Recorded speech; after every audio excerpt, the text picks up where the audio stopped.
Namaste to all students. Myself, Dr. Kushbu Verma from Faculty of Agriculture and Veterinary Science. Today we will discuss about herbicide resistance plants or crops. So weeds are unwanted and useless plants that grow along with the crop plants. Weeds compete with the crop for the light and nutrients beside harboring various pathogens. So it is estimated that world crops yield is reduced by 10 to 15% due to the presence of weeds. So to tackle the problem of weed, modern agriculture has been developed a wide range of weed killers, means herbicides. So herbicides are broad spectrum as they can kill the wide range of the weed. An ideal herbicide is to possess the following characteristics like they are not toxic to animals and microorganisms, rapidly degraded into the soil, rapidly translocated within the target plants. So commercially available herbicide is that they cannot discriminate weed from the crop plants. For this reason, crops are also affected by the herbicides, hence the need to develop herbicide resistance plant. First is glyphosate. So it is a broad spectrum herbicide effective against 76 of worst 78 weeds. Less toxic to animals, is rapidly degraded and short lifespan. The American company market it as Roundup and mechanism of glyphosate action. So it is capable of killing the plants in low concentration, rapidly transported to growing tissues. It is competitive inhibitor of EPSPS, a key enzyme, shikimic acid pathway. That's how herbicide reacts.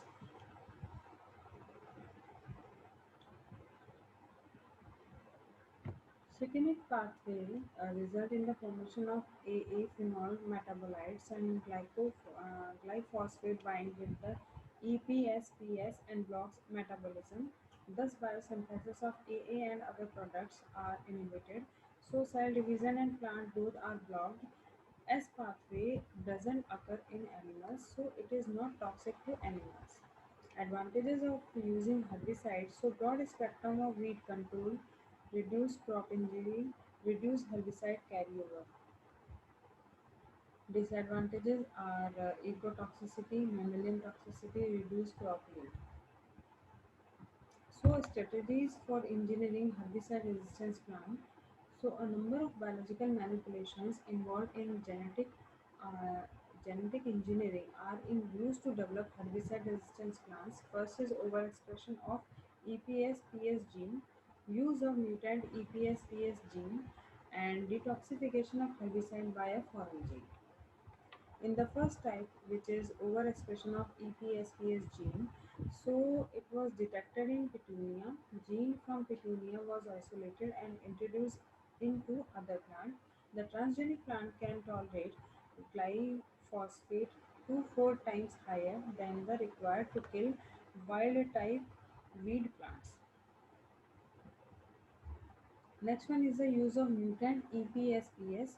So EPSPS mutant gene resistant to glyphosate was found in as Typhimurium. It was found that single base substitution C to T change in amino acid from proline to serine. This enzyme cannot bind to glyphosate. That's how this mutant react. And third one is the detoxification of glyphosate. So the soil microorganisms possess an enzyme glyphosate oxidase that converts to glyphosate to glyoxylate. The gene was isolated from Orthobacterium entropy and was introduced in the crop plants. Examples are oilseed rape and glyphosate oxidase convert glyphosate into glyoxylate. And use of combined strategy, high resistance is acquired when the above three strategies combined together. By this approach, mutant detoxification overexpression gene were employed in the same organism, thus provide resistance. Over 63% of GM crops grown globally have herbicide tolerance traits, and herbicide tolerance is achieved through the introduction of a gene from a bacterium conveying resistance to some herbicide.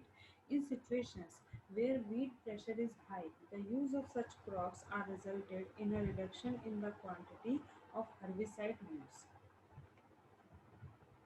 These are the most herbicide resistant species: wild oat, green foxtail, pochia, horseweed, smooth pigweed. So this is the sum up of this session, and this session is powered by Digital Version 2.0 Jyoti Vidyapeeth Women's University Jaipur. If you have any query, then mention in the comment box. I will resolve it. Thank you.